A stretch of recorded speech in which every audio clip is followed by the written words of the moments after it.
Hi, and welcome to another episode of All Things Considered. Tonight, I want to do a video about a gentleman that I never really got a chance to meet, but he was the owner of First and Pike News. Um, his name was Lee Lauckhart, and it's sad that the newspaper and magazine shop is closed down now. But I understand why he did it. And the reason he did it is for a few reasons, but the main reason is that readership was down. Magazines aren't selling as much, and newspapers aren't selling as much when you have the internet. Now, for everything that the internet has done to help out, it is also hindered and destroyed. And what do I mean by that? Well, I'll explain to you what I mean. I'm an artist. I do magazine illustrations, or at least I used to, back when magazines were real prominent before the internet took over. This was back in the 80s and early 90s. I could do a magazine illustration, send it in. I could get paid for the artwork, get the artwork back, plus get a residual from each magazine sold, non-subscription price, and magazines that were sold off the shelf. So I would actually get paid pretty good money. So when the internet hit and everybody decided they could get stuff for free, why would they want to pay for a newspaper when you could just read an article? Why would you want to pay for a magazine when you can just get on the internet and look up the article on the internet? Why would you want to pay for artwork when you can just get on the internet and obtain the same kind of stuff for free? That's the downside to the internet. Now, Lee Lauckhart had been there at the Pike Place Market for 40 years. He was right on the corner. December 21st or December 31st is when he closed. The stand was built of words, but the numbers just didn't add up, he says. Declining newspaper and magazine readership means declining sales. It's that simple. It looks like an unbelievable success story, Lauckhart, 78, said Friday morning, but the majority of our customers look like me. They're old. And people under 30 don't read printed material. They read it on screens.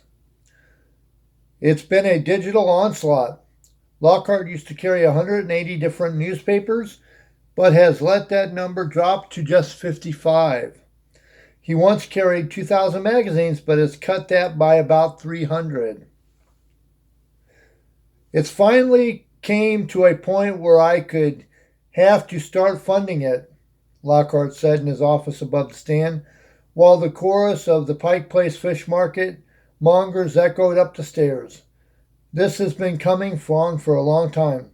The business has been saved by gum, which means that he sells gum and candy bars and maybe sodas, and that's what's been saving his magazine shop. The stand sells a lot of Hubba Bubba for $2 a pack, which inevitably ends up squished on the gum wall. People buy the gum, they chew it, then they put it on the gum wall. It's a thing. Down the ramp and around the corner, it takes about that long to chew it. The stand also sells postcards, 4 for $1, and gives a lot of directions. Not a lot of money to be made in either. Still, there is much to draw customers in. The glossy American titles are stacked in front with Kate Blanchett and Adam Driver looking hither and yon. On the other side of the wall, well, nearly every interest is covered. Mary Claire, Der Spiegel, Alfred Hitchcock Mysteries Magazine, Skin Art, American Bee Journal, Witches and Pagans. There are titles in French and Italian, Spanish, and Russian. For the past 13 years, Lauckhart has not collected a salary. He has been living on his Social Security money, a Social Security check, while still paying his employees $15 an hour long before it became a law. He used the money that he made from his magazine shop to pay his employees, and he took a Social Security check. Lee, I wish more people could be like you. I really do. He was paying $15 an hour to his employees way before it became mandatory. So the people at the Pike Place Market, First Pike News, was making more money than maybe the guy catching the fish at the fish market. He also provides health benefits, even if the employees only work one shift a week. It just seemed like the right thing to do. A lot of people can learn from you, Lee. Lauckhart said, if you paid them what they're worth and let them go home by 5 p.m., well, they're a happy camper. And that's a proven fact. If you pay your employees good and you treat them with respect and you treat them well, they will give you first-class service. And what I mean by that is they will work their asses off to make you look good. There is no cash register. Clerks keep cash in their aprons. Old school, Lauckhart said, wagging the front of his apron. I worked at a place in Denver when I lived there. Yes, with my son's mother and my son, who was yet to be born. I worked at a place called Chevron. We did not have cash registers either. You had to keep the money in your top pocket of your shirt. We relied on honesty as the best policy for making sure the money didn't get stolen and the business stayed afloat. That was back in the 80s. So they can wander around. They can. In the tiny kiosk that serves as a counter, there is a credit card reader, rubber bands, and scissors. Lee and his team have always been the inviting beacon that welcomes us all to the Pike Place Market, said Mary Barcerella, Executive Director of the Pike Place Market Preservation and Development Authority. As Seattle has morphed over the years, it's become clear how lucky we have all been having him in the market for the past 40 years. When he opened in '79, there wasn't much of a plan, Lauckhart said. A Seattle native who studied environmental health at the University of Washington, Lauckhart spent 3 months in New York City with his then wife and her family, selling newspapers from a stand owned by his father-in-law, and he loved it. The people being part of the news of the day. After the couple divorced, Lauckhart moved back to Seattle with his young daughter, Anna. He started working in the market as a crafty, making jewelry out of horseshoe nails. And he befriended C.B. Namis, who owned the newspaper vending rights for the corner of First and Pike. They date back to 1914 when they sold for $300. Let's see, I'm not reading this right. Who owned the newspaper vending rights for the corner of First and Pike. They date back to 1914 when they sold for $300. Oh, the vending rights sold for $300. Lauckhart still has the original documents in his office. Lauckhart suggested that they partner up and open a newsstand with more than just local newspapers.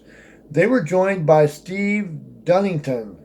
We wanted everything possible that we could get our hands on because there wasn't any phones in our pocket, Lauckhart said.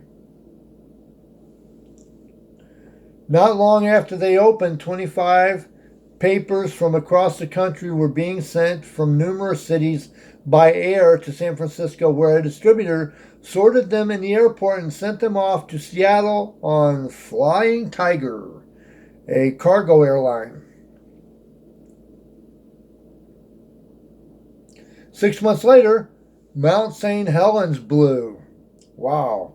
Newspapers from around the region printed extra editions, which landed in huge piles in front of the newsstand and were snatched up right away. It gave us a real boost, Lauckhart said. We had stacks all around us. I felt a little bad about it, so we gave a bit of the profit to the Red Cross. Back then, Pike Place Market was closed on Sundays, the biggest day for the newspapers, Lauckhart realized. So in the spring of 1980, First and Pike News became the first market business to open on Sunday. Other businesses followed. They probably saw what kind of a profit they were going to make. Seattle was still kind of slow back then, still kind of a sleepy little town that was not what it is today. Nahamias,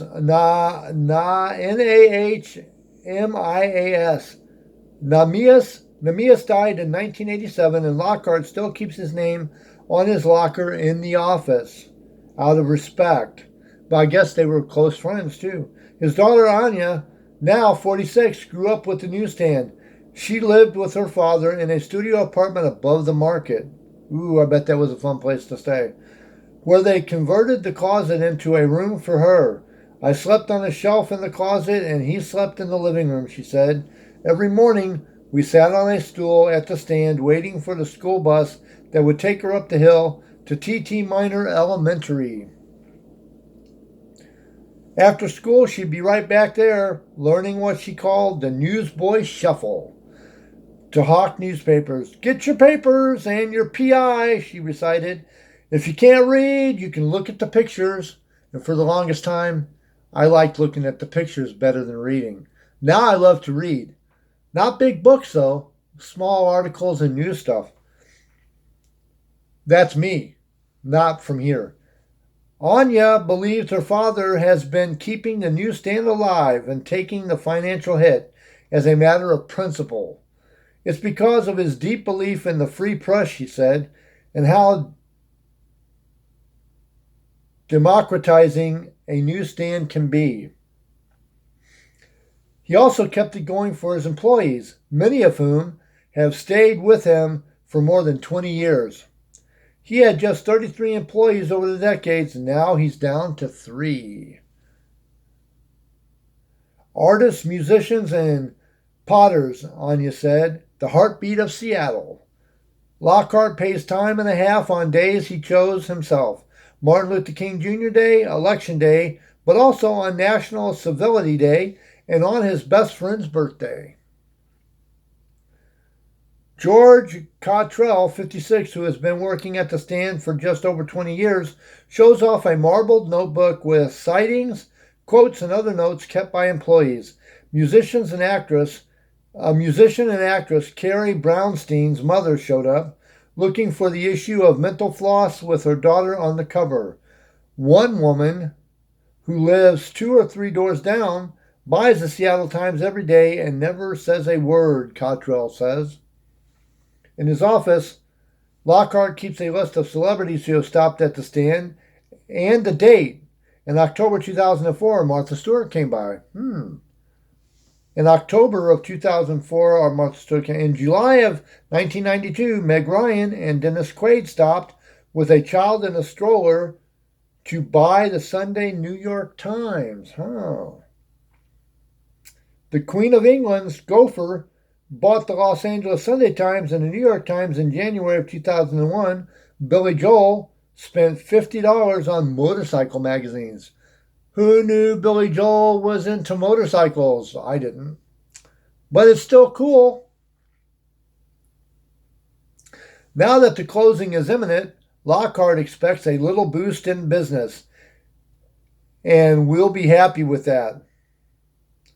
If somebody was to buy it from me, they would have to buy all the inventory and throw in good money, Lauckhart said about the newsstand. But I know it's not going to work for them, and before too long, they'll be crying the blues. And it's all because of the internet. Everything that the internet has done that's been helpful has also not been so helpful to people that are old school like me. Sad. By closing it now, he said, the space will belong to the market and can be reimagined. Lauckhart will send back whatever inventory is left for credit, cancel his decades-long orders, and let the subscriptions expire. He'll spend the month of January in his office finishing things up, then head home where he's got a lot of things to do. Anna is lobbying for a father-daughter road trip. Standing on the corner of First and Pike is not an easy hustle, she said. He could use a nap. It was the news, Lauckhart said. We were what's happening. It's not like running a fruit stand selling apples and oranges. Every day, every week, it's different. You're in Seattle and you're in the world at the same time. Well, Lee, we'll miss you, and we'll be hoping that we see you again.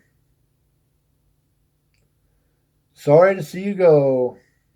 Anyway, if you like this video and you have some ideas to go along with it, things that I didn't know, things that you think would be interesting for other people to know, please put a comment below. They'd be glad to hear from you. I would too, as a matter of fact. Also, if you have an idea for a better video, please put them in the comments below. Down there, you know, where the comments are at, down there.